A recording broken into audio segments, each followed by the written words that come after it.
Vamos a ver la enseñanza en dos puntos. El primer punto vamos a ver el pastor detrás de la epístola.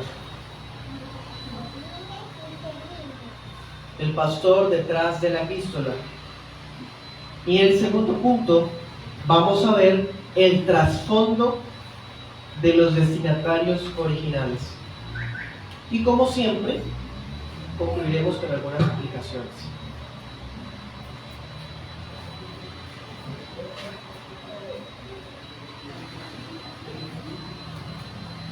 ¿Listos?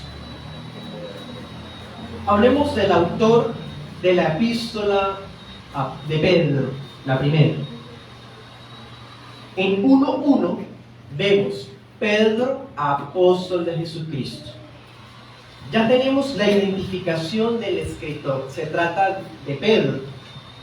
Hace 2 años hicimos una serie temática sobre los 12 apóstoles del Cordero. Estudiamos cada uno de los 12 apóstoles en un año.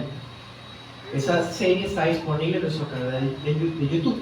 ¿Sí? Ahí estudiamos al apóstol Pedro, una predicación biográfica, bueno, fueron 2 sobre él. Entonces es el mismo, Simón Pedro, hijo de Jonás, ¿se acuerdan? Y para comprobar que estamos hablando del mismo Pedro, apóstol Pedro, porque aunque usted no lo crea, hay gente que piensa que no es Pedro el apóstol, sino otro. Incluso hay algunos que objetan y dicen que esa epístola fue atribuida falsamente a Pedro. Pero hermanos, miren 5:1. Dice 5:1. Ruego a los ancianos que están entre ustedes, hablando a los pastores, yo, anciano también con ellos, ¿qué dice? Testigo de los padecimientos de Cristo. Esa era la característica principal de un apóstol, que haya sido testigo. Así que efectivamente sí es el apóstol Pedro. ¿Qué más dice? Soy también participante de la gloria que será revelada. Hay un comentarista, MacDonald, él dice que esa frase de que fue participante de la gloria es una referencia a que él vio a Jesús transfigurado. ¿Se acuerdan que ese día Cristo llegó solo a 3, entre los cuales estaba el primero Pedro? Él vio la gloria de Cristo. Entonces, definitivamente, hermanos, es el apóstol Pedro. La paternidad de esta carta es de Pedro.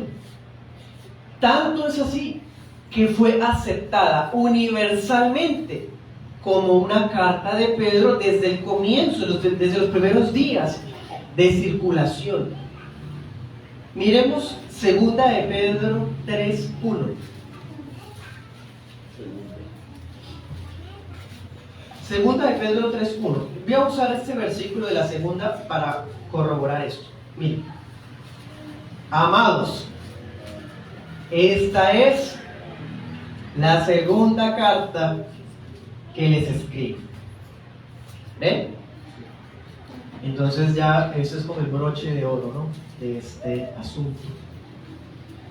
Existen distintos autores tempranos de la iglesia que confirmaban que esta carta era del apóstol Pedro. Por ejemplo, Eusebio, Policarpo, Clemente de Alejandría. Padres de la iglesia del siglo II, del siglo III, como Ireneo, Tertuliano, Orígenes y etcétera.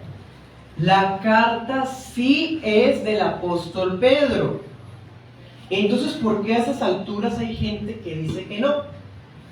Porque, hermanos, a partir del siglo XVIII entró una escuela más bien crítica que en muchas maneras se ha dedicado a llevar la contraria a asuntos tradicionales. Por ejemplo, ellos dicen que la primera de Pedro tiene un griego muy pulido, y es cierto. El estilo de Pedro, de la primera de Pedro, es muy elegante. El griego que usa el apóstol en esta carta es impecable. Entonces ellos dicen, ¿cómo es posible que un pescador, ¿se acuerdan que en Hechos decía que no tenía letras, escriba tan pulido? Hermanos, esa objeción es muy subjetiva. es muy vana.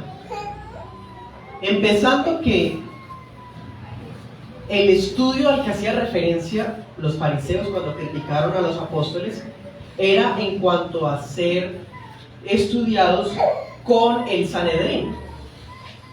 Y por otro lado, han pasado 30 años de ministerio y el apóstol Pedro ha estado predicando especialmente a los de habla griega. Hermanos, creemos que 30 años bastan, ¿no?, para que las personas pulan sus estilos, ¿no?, su lenguaje. Entonces, esta objeción es bastante débil, a decir verdad, y es la mejor que tienen, imagínense. Entonces nosotros seguimos adelante, que se trata de Pedro. Bien, comencemos. Primer punto, el pastor detrás de la epístola. Miremos Primera de Pedro 5:12. Este detalle también nos puede ayudar con esa objeción, porque Primera de Pedro, aunque el autor es el apóstol, él no la escribió con su puño y letra. Él tuvo a alguien que le escribió. Él dictaba y alguien escribía. ¿Qué dice? Por conducto de Silvano, el que se llamaba Silas. ¿Se acuerdan? Un compañero del apóstol Pablo. Por conducto de Silvano, a quien tengo por hermano fiel, les he escrito brevemente, amonestándolos y testificando que esta es la verdadera gracia de Dios en la cual están. Dice el siguiente: la iglesia que está en Babilonia, elegida juntamente con ustedes, y Marcos, mi hijo, los saluda. O sea, esta carta estaba Marcos ahí presente cuando se escribió. A propósito que la semana pasada terminamos el Evangelio de Marcos. Por eso es que quisimos proponer a Pedro, y la membresía votó que fuera Pedro el siguiente libro por estudiar. La epístola nos dice que para el momento en el que fue compuesta la carta, el autor se hallaba en Babilonia. Es difícil precisar qué significa, pero la mayoría cree que se refiere a Roma. ¿Sí? Él estaba en Roma cuando se escribió y estaba acompañado de Marcos y de Silas.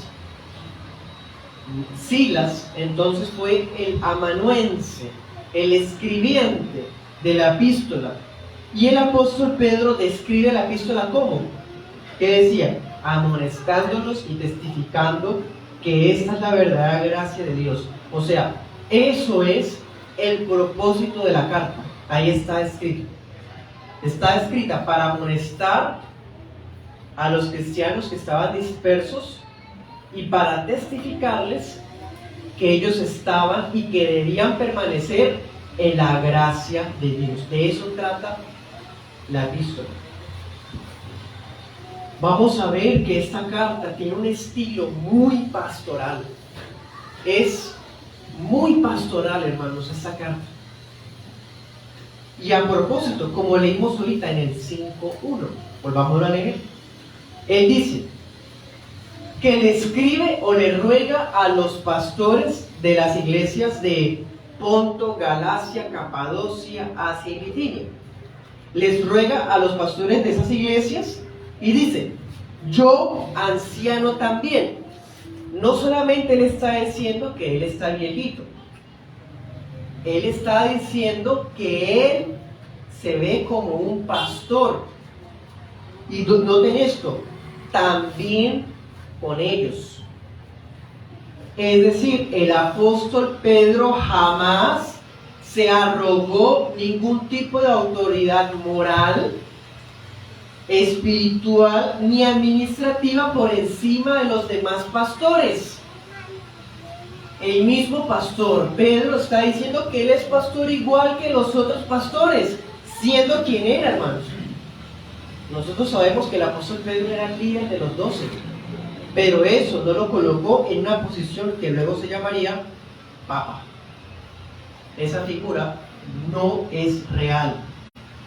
Se inventaría más adelante, siglo IV.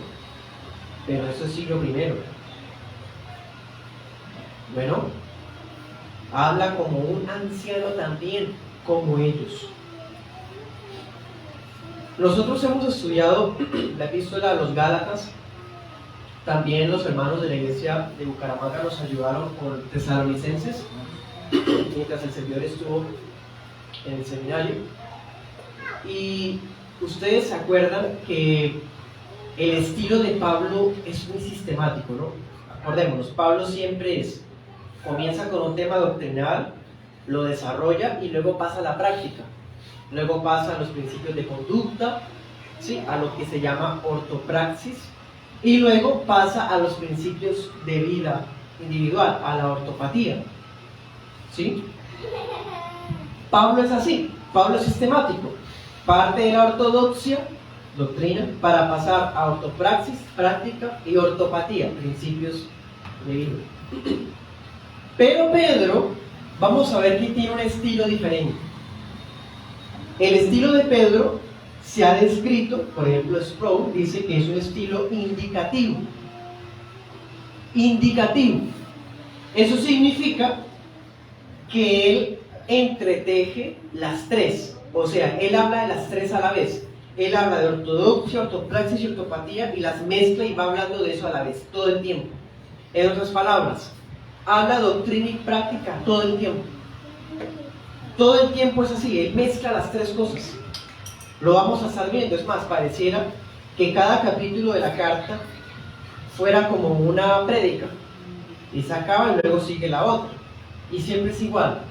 Parte de un fundamento bíblico, desarrolla con el tema práctico, doctrinal y luego con las prácticas, los principios. Todo el tiempo es así.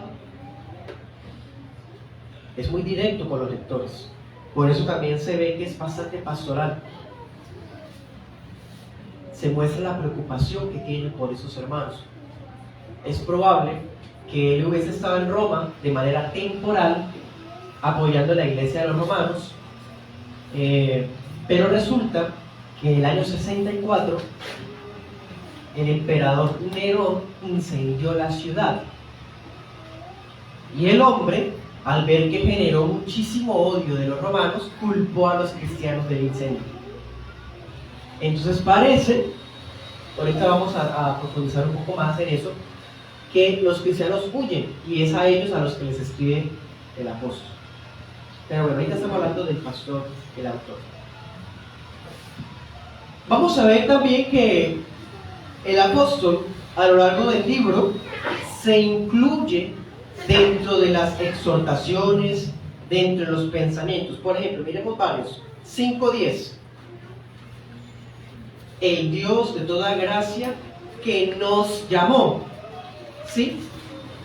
Él lo que está diciendo es que así como a los lectores les llegó el llamamiento eficaz por medio de la predicación del Evangelio, a él también le llegó el llamamiento eficaz por medio de la predicación del Evangelio. La diferencia es que él lo recibió directamente de Cristo como apóstol. Miren 1:3. Dice: bendito el Dios y Padre de nuestro Señor Jesucristo, que según su gran misericordia nos hizo renacer para una esperanza viva. O sea, él también se incluye en esto, hermanos. Él dice: yo también fui regenerado por nuestro Señor a través de la predicación. Es decir, él no está en una categoría especial por ser judío ni por ser apóstol. La misma obra de regeneración actuó en Pedro como actúa en usted y en mí. ¿Cómo? Primero recibimos el llamado y cuando recibimos la palabra, la escuchamos, llega la fe, ¿cierto? El arrepentimiento. Entonces somos regenerados. O sea, nacemos de nuevo. Miremos 1:12. Aquí él habla de los profetas. Él dice: a ellos se les reveló que no para sí mismos, sino para nosotros administraban las cosas que ahora les son anunciadas por los que les han predicado el Evangelio. ¿Sí? En otras palabras, él está diciendo: al igual que ustedes, yo fui beneficiado del ministerio de los profetas del Antiguo Testamento, porque ellos estaban administrando los misterios para nosotros. Ese evangelio nosotros se lo predicamos a ustedes. ¿Sí? Otra cosa, 2:21. 2:21 dice: para esto fueron llamados, porque también Cristo padeció por nosotros, dejándonos ejemplo para que sigan sus pisadas. O sea, él dice, el Señor Jesús, la obra que él cumplió en la cruz, su sangre preciosa, también me perdonó a mí, también me cubrió a mí, ¿sí? Él padeció, él murió en lugar de mí, como mi sustituto. Y ahora, su ejemplo de abnegación, mientras sufría injustamente, se convirtió en un ejemplo para todos nosotros, empezando conmigo, dice el apóstol Pedro. Dicho de otro modo, yo estoy dispuesto a sufrir por el Evangelio, porque Cristo me dejó ese ejemplo, y no solamente a mí, sino a todos ustedes. Eso es muy importante, porque a lo largo de toda la epístola vamos a ver que el sufrimiento es una palabra clave. Bueno, sigamos adelante, miremos 2:24. Bajo el mismo pensamiento dice: Él mismo llevó nuestros pecados en su cuerpo sobre el madero, para que nosotros, estando muertos a los pecados, vivamos a la justicia. ¿Ven? O sea, como Cristo llevó mis pecados, nuestros pecados, ahora entonces nosotros morimos a los pecados y vivimos para la justicia. Ese versículo confirma lo que se conoce como la expiación limitada, ¿no? A propósito, el Señor Jesús, dice el apóstol Pedro, murió por nosotros para que nosotros podamos vivir para Él. La muerte de Jesús tiene ese poder, hermano, de lograr que alguien que estaba muerto, dice ahí, estaba muerto, viva en justicia. O sea, la doctrina de que sin Cristo estamos muertos no solamente es del apóstol Pablo. El apóstol Pedro también cree esto. ¿Qué dice acá? Estábamos muertos. Lo mismo que dice Efesios 2. Bueno, entonces él dice, yo también estaba muerto.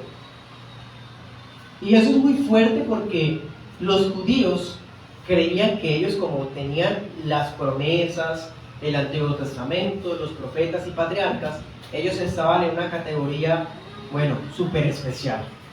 Pero no es así. Él dice, nosotros también estábamos muertos, que es lo mismo que el apóstol Pablo dice en Gálatas. O sea, tanto judíos como gentiles necesitan ser salvados de la misma manera. No hay diferencias entre unos y otros. Bueno, el apóstol se reconoce como un pecador que fue sustituido, redimido y santificado gracias al sacrificio de Jesús, al igual que sus lectores. Miremos 4:1. Vuelve y dice, puesto que Cristo ha padecido por nosotros en la carne. ¿Ven? Una y otra vez se incluye en esta obra de redención. Y con ese pensamiento que llevamos, leamos 3:21, que por cierto, 3:21 es el versículo, 3:21 y 3:22 son los versículos más difíciles de toda la carta. Dice, el bautismo que corresponde a esto, ahora nos salva, no quitando las inmundicias del cuerpo, sino como la aspiración de una buena conciencia hacia Dios, mediante la resurrección de Jesucristo. ¿Ven? En su momento, cuando vayamos ahí, lo profundizaremos bien, pero ahorita por lo pronto digo lo siguiente. La obra de redención que llevó a cabo el Hijo de Dios lo salvó a él, al apóstol Pedro, lo mismo que salvó a los hermanos que estaban dispersos en Capadocia y Bitinia, y como sigue salvando a los hermanos de la iglesia de Girón y de Lebrija. Él sigue actuando igual. Así como Dios salvó a Noé y a su familia de las aguas del diluvio, a través del Evangelio, Dios salva a su pueblo de la ira de Dios. Eso es sencillamente la idea principal de ese versículo. Bueno.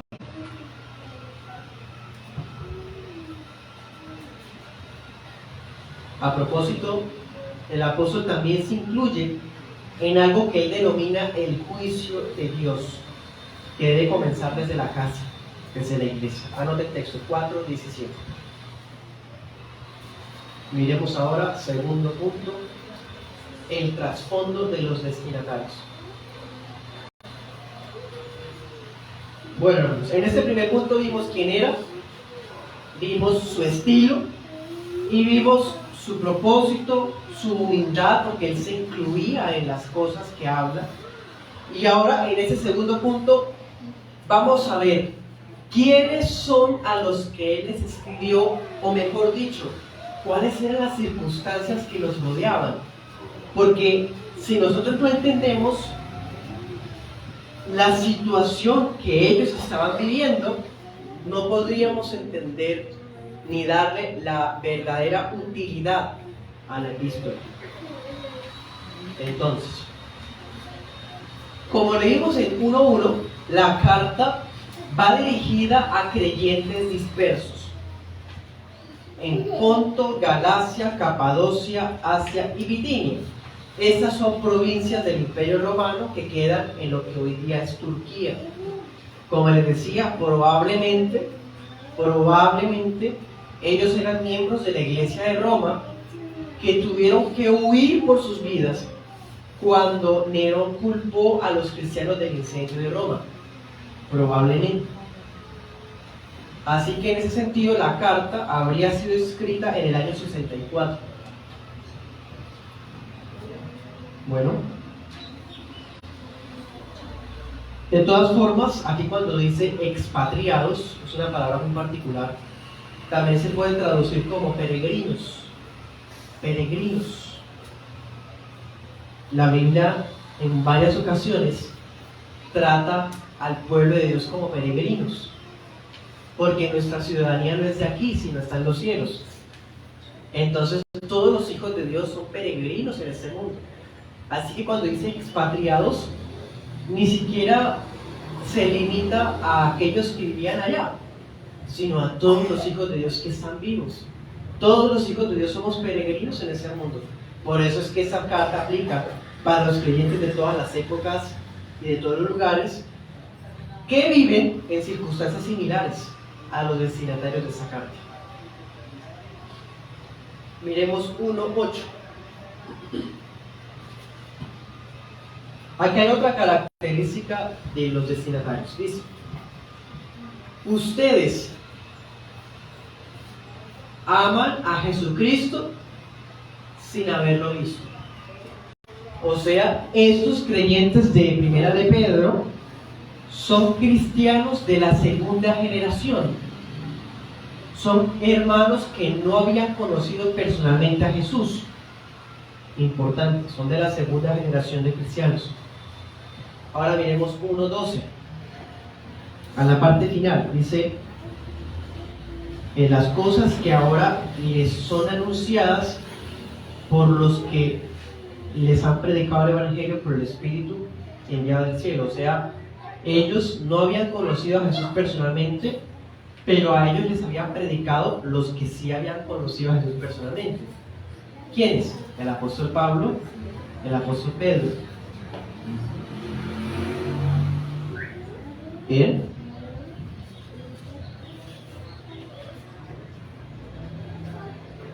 Una pregunta que surge para poder entender la cultura de los que están recibiendo la carta es la pregunta: ¿son judíos o son gentiles?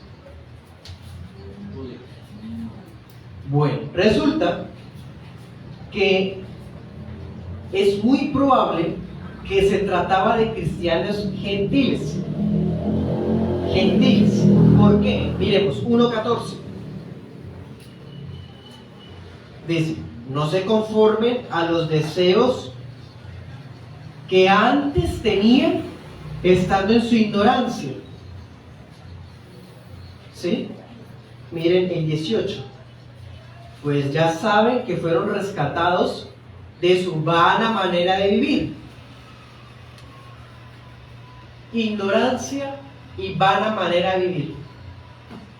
¿Ignorancia de qué? De las Escrituras. Vana manera de vivir. La vida típica de un gentil. ¿En qué sentido? Miren 4:3.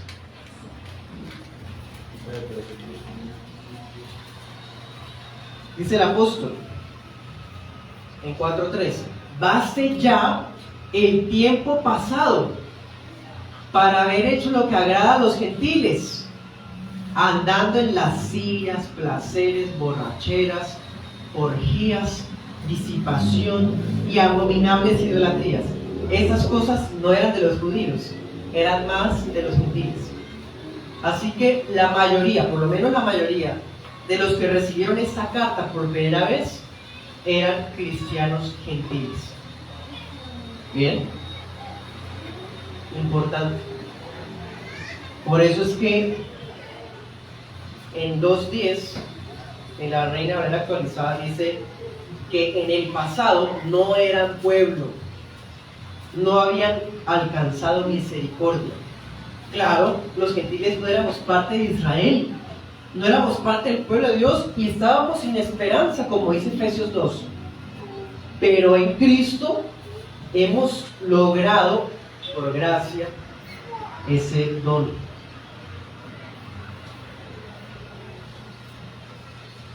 De todas formas, pues no se diga que hubiesen judíos, ¿no? Porque Pedro cita mucho el Antiguo Testamento como si los lectores supieran las citas que él está usando. Por eso decimos mejor que la mayoría eran gentiles. ¿Bien? Entonces, ya sabemos quién es el autor, ya sabemos quién recibió la carta, qué cultura tiene. Ahora miremos qué otras descripciones hace el apóstol de los receptores. Esta descripción me parece bellísima. Miren 1:2. 1:2 dice que ellos eran ¿qué? Elegidos según la presencia de Dios Padre en santificación del Espíritu para obedecer y ser rociados con la sangre de Jesucristo. Pedro era trinitario. Trinitario. Como la iglesia histórica siempre lo ha sido. Miren cómo lo describe, me parece, hermanos, bellísimo. Son indudablemente escogidos por Dios, rociados con la sangre del Hijo, santificados por el Espíritu Santo. O sea, el apóstol tiene la convicción de que ellos de verdad son cristianos y por eso tiene la confianza de escribirles. Tiene la confianza de que como son escogidos, Dios los va a guardar, los va a preservar, para que cuando llegue la consumación de la salvación en los cielos, ellos estén ahí. Miren 1:4. Dice, para una herencia incorruptible, incontaminada e inmarchitable, como se expresa, ¿no? Reservada en los cielos para ustedes, que son guardados por el poder de Dios mediante la fe, para alcanzar la salvación que está preparada para ser manifestada en el tiempo final. Él no está diciendo que con la fe no somos salvos, sino que toca esperar para después ser salvos. Él lo que está diciendo es lo que el apóstol Pablo llama glorificación. Claro, porque ahorita, dice el apóstol Juan también, no podemos ver lo que en realidad somos. No se alcanza a ver la gloria que habita en nuestros corazones por la gracia de Dios. Será en la glorificación que nos podremos ver tal cual sí somos. Bueno, ¿cómo? Dice acá, salvación que está preparada. Pablo le dice glorificación, herencia.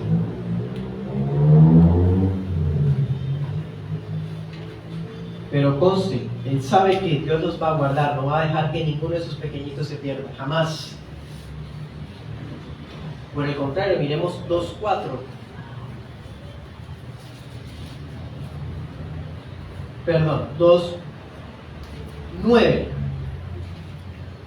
Dice, ustedes son linaje escogido. Sigue hablando en términos de la elección. Ahorita les dijo elegidos y vuelve y les dice escogidos. ¿Ven? Ustedes son linaje escogido, real sacerdocio, nación santa, pueblo adquirido por Dios. Hermanos, esas frases se las dijo Dios al pueblo de Israel en el libro de Éxodo y se las está aplicando a gentiles expatriados, lo cual demuestra que Israel y gentiles en Cristo son un solo pueblo y no hay dos pueblos, Dios tiene solo uno. Las mismas promesas le aplican a un solo pueblo. Ellos que antes estaban desenfrenados en sus vidas de perdición, ahora son piedras vivas del templo, son sacerdocio santo. Entonces, el apóstol les recuerda a ellos acerca de su llamamiento, de su elección, porque él quiere aconsejarles, él está preocupado, hermanos.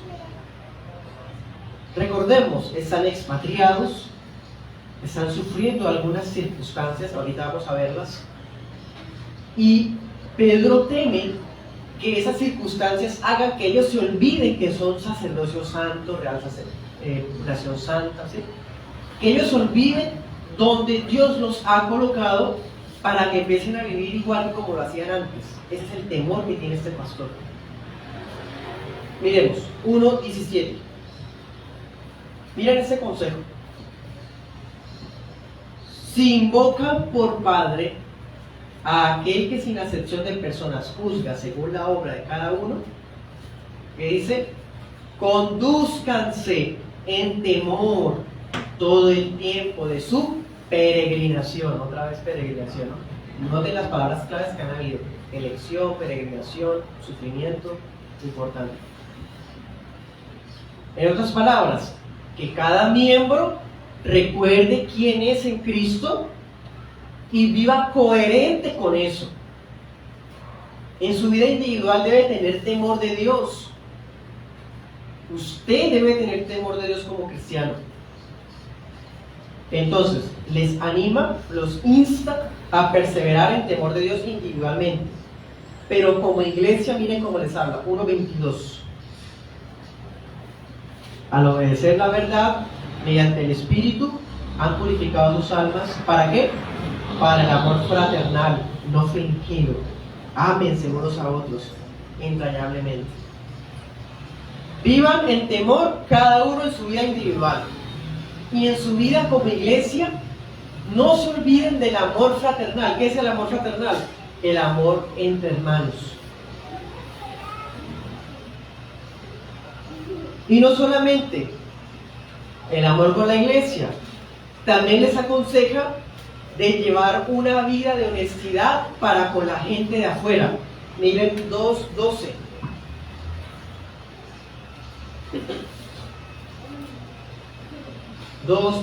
Dice: mantengan buena su manera de vivir entre los gentiles, para que lo que murmuran de ustedes como de malhechores glorifiquen a Dios.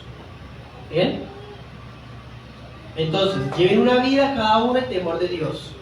Amen a sus hermanos, sigan practicando el amor fraternal, pero no se olviden que tenemos que guardar un testimonio con la gente de afuera. Sean honestos.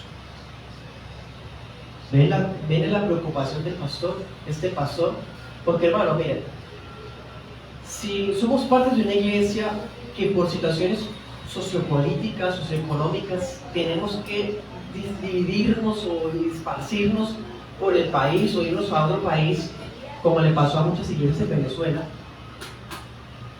No falta el miembro que es tentado a olvidarse que es cristiano. Como donde va nadie lo conoce, pues puede vivir como le dé la gana, o vivir, o sea, allá era cristiano, pero acá ya no lo es. Y empieza a vivir como le parece. La carta va dirigida a esos hermanos para que tengan temor de Dios, aunque nadie los esté viendo. Para que tengan temor de Dios, porque ellos siguen siendo parte de la iglesia de Cristo, y donde sea que vayan, seguramente se van a encontrar hermanos, deben seguir amándolos. Y donde sea que vayan, tienen que seguir viviendo de manera ética, moral.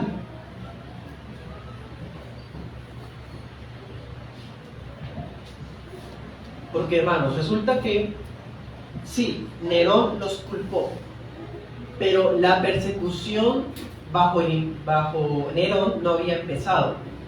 La primera persecución más encarnizada que sufrieron los cristianos, fue por el emperador Nerón. Es más, Nerón fue el que ejecutó, por medio pues, de las órdenes de él, al apóstol Pablo y al apóstol Pedro. Bajo Nerón murieron ellos dos. Fue una persecución tan terrible que usaban a los cristianos como antorchas en los lugares, los tiraban a los leones y hacían un montón de barbaridades para exterminarlos. Pero eso todavía no había comenzado. Todavía no había comenzado esa persecución. Pero aunque no había comenzado esa persecución, los cristianos ya estaban sufriendo distintas formas de ultrajes, distintas formas de discriminación. O sea, los cristianos siempre habían vivido bajo una fuerte presión social. Miren, por ejemplo, 3:14.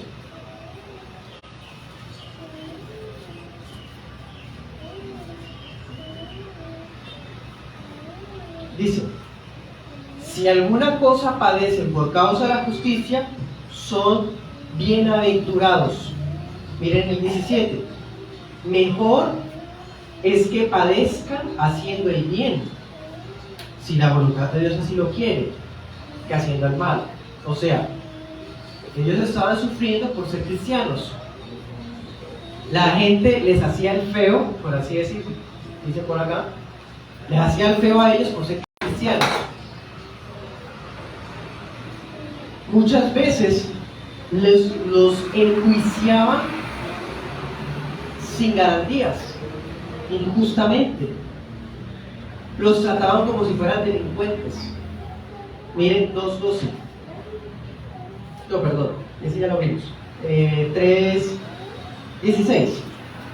Dice: tenga buena conciencia para que lo que murmuran, o sea, la gente chismeaba de ellos, los difamaban. Dice: murmuraban de ustedes que, como de malhechores, trataban a los cristianos como delincuentes. ¿Sí? Miremos 4:13. Al contrario, gócense, por cuando son participantes de los padecimientos de Cristo. Ellos estaban sufriendo, hermanos, también. Miren el 14.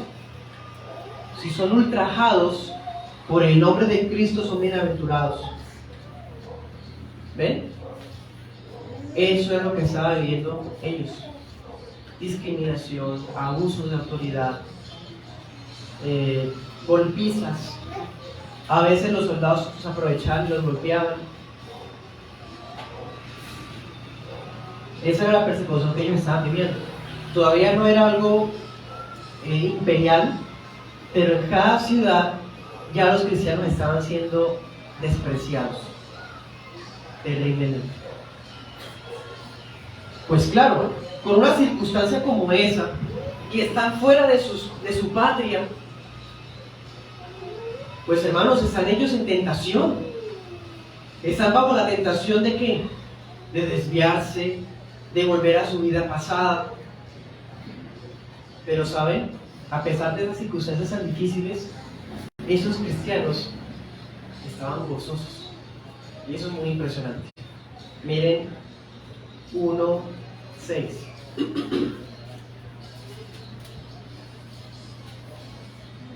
Bueno, como el apóstol Pedro es así o sea, él mezcla las cosas, como les decía ahorita al comienzo, por eso es que toca venir. En cambio, con el apóstol Pablo, él tiene más seccionadas las cosas, ¿no? Con Pablo es un poco más sistemático, más fácil ubicar. Pero con Pedro, como él entreteje las cosas, todo está como disperso en toda la epístola. Miren 1:6, dice: ustedes se alegran, aunque ahora por un poco de tiempo, si es necesario, tengan que ser afligidos en diversas pruebas. Dice: para que sometida a prueba su fe, mucho más preciosa que el oro, el cual, aunque perecedero se prueba con fuego, sea hallada en alabanza, gloria y honra cuando sea manifestado Jesucristo. Ustedes que lo aman sin haberlo visto, creyendo en Él, aunque ahora no lo vean, se alegran con gozo inefable y glorioso. Imagínense eso. Discriminados, maltratados, perseguidos, tratados como delincuentes, llenos de difamaciones y un montón de cosas. Y están gozosos. Con gozo inefable. Dense cuenta, hermanos. Pero hoy día hay creyentes tan vulnerables, tan sensibles, mejor dicho, tan orgullosos, que con cualquier situación personal que les ocurra, se desaniman y se van al mundo. Hermanos, eso no es de Dios. Miren esas diversas pruebas que ellos estaban pasando. Estaban pasando por un fuego refinador, como un horno. Ellos bien podían pagar mal por mal, vivir en hipocresía para agradar a los de afuera, y cuando estén con los cristianos, pues vivir como cristianos. Ellos bien podían practicar delitos. ¿Por qué digo todo eso? Miremos 4:15. Porque esas eran las tentaciones a las que ellos estaban expuestos.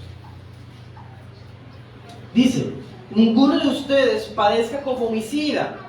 Imagínense un miembro que ya está harto de cómo lo están tratando.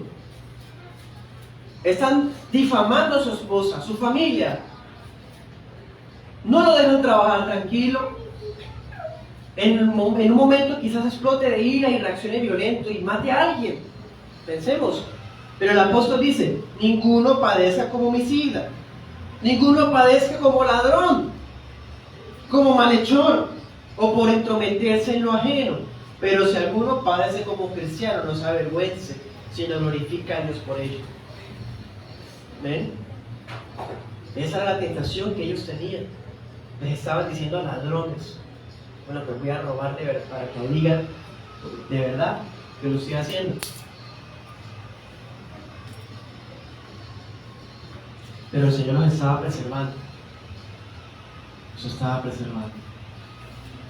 Y entonces, hermanos, dense cuenta, esta carta fue escrita a creyentes que están sufriendo la presión de la gente de afuera, burlas, difamaciones, los tratan como delincuentes.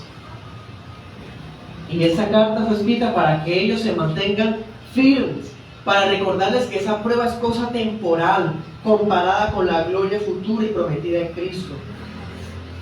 Además, miren 5:9.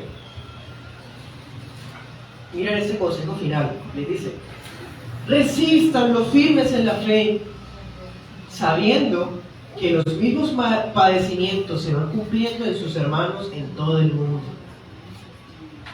El Dios de toda gracia, que nos llamó a su gloria eterna en Jesucristo, después que hayan padecido un poco de tiempo, Él mismo los perfeccione, afirme, fortalezca y establezca. Qué hermoso. Es por un poco de tiempo, hermanos, que Dios los afirme, los establezca, les dé lo que necesita para sobrevivir a esta dura etapa. Hermanos, ellos quizás tenían la esperanza de que esa situación iba a acabar, pero la historia muestra que empeoró, porque Nerón fue terrible, fue un hombre sádico, pero hubo otro emperador que fue 3 veces peor que Nerón, Diocleciano. Y así cada vez habían emperadores que eran muchísimo más violentos contra la iglesia. La iglesia por siglos anhelaba poder congregarse en paz. Les tocaba reunirse en tumbas, en secreto. Al culto no se invitaba a la gente. Al culto solamente iban los miembros, porque en el culto se celebraba la cena del Señor. Porque imagínense que invitaran a alguien y fuera un espía. Era el peligro de perder los hogares, de ser matados, de ser expropiados. Y ahora que tenemos la libertad de congregarnos, cuando hay pereza o hay otras ocupaciones, entonces no nos congregamos. ¡Qué patéticos!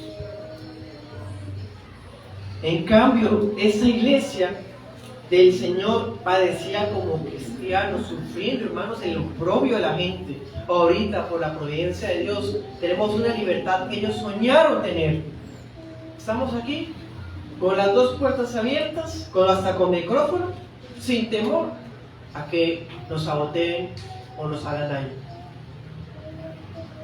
Mera gracia, hermano. Eso conlleva riesgos, sí, que debido a la libertad pues existen múltiples sectas, sí, pero no importa. Tenemos paz y tranquilidad, y aún la libertad que nosotros tenemos, los demás también la tienen y ellos también la merecen, de cierta forma. La libertad que tenemos nosotros no la podemos decir que solo es para nosotros. ¿Ven? Entonces, ¿cómo podemos afrontar padecimientos sociales como los que estaban afrontando estos cristianos? Anoten los versículos para que no los busquemos. Ellos debían desear la palabra. 2:2. Debían abstenerse de los deseos carnales. 2:11. Debían aprender a refrenar la lengua. 3:10 al 11. Debían practicar la sobriedad en oración. 4:7. Es importante. Llega un punto en el que ya no es más tolerancia, no me aguanto más ser tratado así. Voy a defender a mi familia y voy a actuar con violencia. Entonces el apóstol dice, si ustedes se mantienen en oración, van a mantenerse sobrios y no van a dejar que las pasiones exploten en sus vidas para que empiecen a actuar de una manera inapropiada. Porque el diablo quería aprovechar cualquier oportunidad para devorarlos, dice 5:8. Diablo no se refiere a que hubiese literalmente un león rodeándolos, algo por el estilo. Es una forma de decir que cualquier cosa que ellos hicieran era usada en su contra, hermanos. Entonces, si un cristiano de repente robaba o lo veían como un delincuente y probaban que era delincuente, decía que eran todos los cristianos delincuentes. Recientemente hubo un individuo en Estados Unidos que fue apresado aquí en Colombia. Cometió un acto vil, abominable, y publican fotos de ese hombre con su familia en la iglesia. Entonces, con base en eso, mire cómo son los cristianos. Mire, ellos son malhechores. Y empiezan a decir, esos son los cristianos.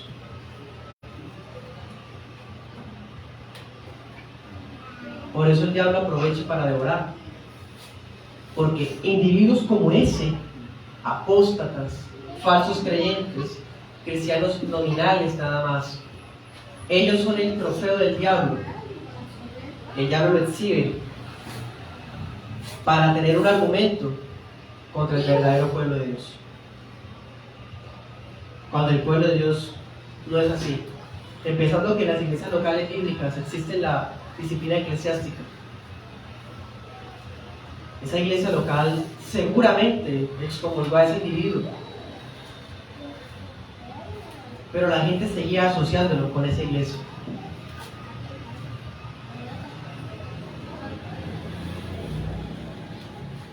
Entonces, aunque ese tipo de gente sirva como trofeo para el mundo, para nosotros el trofeo está en la gloria. Y vamos a perseverar por la gracia de Dios y el poder del Espíritu Santo hasta el final. Y eso es muy fuerte, hermanos, porque pensemos, ¿quién era Pedro? Acuérdense cuando el Señor Jesús dijo, es necesario que el Hijo del Hombre padezca mucho. Mateo 16, 21 al 23.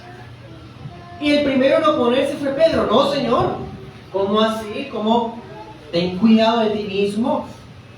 No. Y el Señor le dice, apártate de mí, Satanás. Porque a Pedro le costaba entender el papel del sufrimiento en la vida cristiana. Cristo está diciendo, como estudiamos en Marcos, que es necesaria la cruz antes que la corona. Es necesario la aflicción antes que la gloria. No hay cielo sin cruz, ni gloria sin sufrimiento. Pruebas. Pero ¿qué se predica actualmente? Que si nos convertimos, si venimos a Cristo, si seguimos a Cristo, todo va a salir bien, Dios va a estar contigo, te va a bendecir. Tu pareja está peleado, ven a Cristo y se va a arreglar, el que está divorciado se va a reconciliar, el que está enfermo se va a sanar, en fin. Hoy habla es de que todo se va a solucionar por creer en el Señor. Ese no es el evangelio que Pedro predicaba. El evangelio que Pedro está predicando es: van a sufrir diversos fuegos de prueba, pero oro a Dios para que les permita permanecer firmes. Y es más, yo sé que Dios los va a guardar. Ese sí es el evangelio. Al comienzo Pedro no entendía eso, pero esta carta refleja la perspectiva de un hombre maduro en la fe, que ya entendió el papel del sufrimiento en la vida cristiana. Ese que un día negó al Señor en Marcos 14, 36. Llegó a negar al Señor. Ahora aconseja a todos a dar defensa de su fe con mansedumbre, con reverencia. Eso está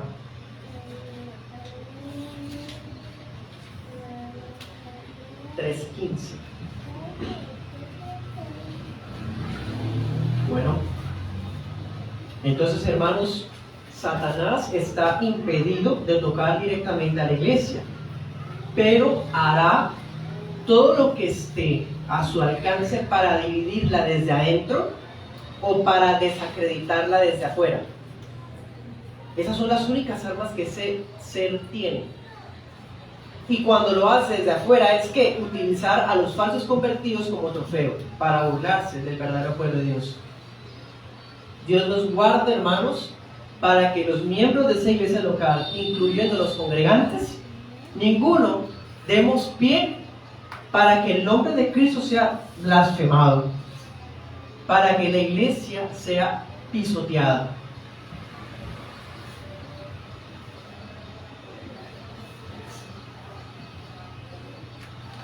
Porque los que son verdaderamente cristianos son santos, son rociados con la sangre de Cristo, dice el apóstol. Por eso se sujetan a las autoridades civiles, capítulo 2, unos a otros. Los esclavos se someterían a los amos, las esposas se sujetaban a los esposos aunque no fueran creyentes, se vestían piadosamente, capítulo 3. Los pastores no se adueñaban de la grey ni servían por dinero, capítulo 5. Y los jóvenes respetaban a los mayores, capítulo 5. Eso eran los cristianos. Dios nos guarda, hermanos, para que vivamos conforme a esa vocación, todos, ¿sí?, bajo el mismo testimonio. Oremos.